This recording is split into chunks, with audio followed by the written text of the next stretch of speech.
Ngayong araw nga ay paalis na ulit kami dahil pupunta nga kami sa school para nga mag-practice nga ang aking anak. Labas na nga kami ng bahay at sasarado ko nga muna yung aming pintuan. At nung mga oras na yun ay papunta na nga kami sa labasan dahil nga mag-aabang na nga kami ng aming sasakyan.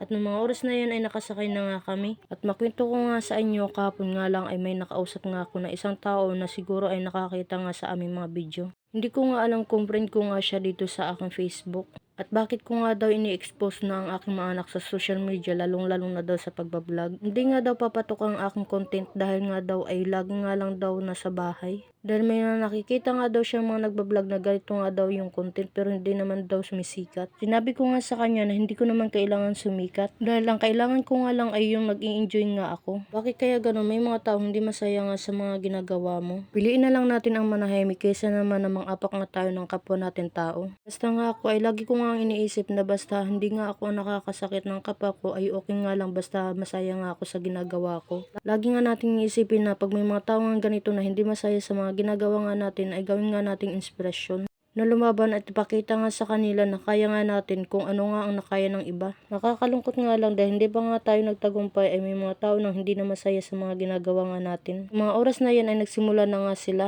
at habang nag-aantay nga kami ay ito nga kasama ko nga sa Ate Janice dahil iihi nga daw siya. Mga oras na yan ay nagsimula na nga tawagin ang mga bata. Pagkatapos nga ng kaninang practice ay umuwi na kagad kami dahil sobrang ang init at masakit na nga ang aking ulo. Ngayon naman ang aking bunso ay umiiyak na nga ng mga oras na yan at sobrang nahirapan pa nga kami maghanap ng masasakyan nga namin. At nakauwi na nga kami sa bahay at kumakain nga ang aking mga anak ng ice cream. Habang kumakain nga ang aking mga anak at ito naman nagbubuhat nga ako ng tubig na aming iinumin. At sa lahat nga ng aking supporters, maraming salamat nga po. At paano ba yan? Bukas na ulit.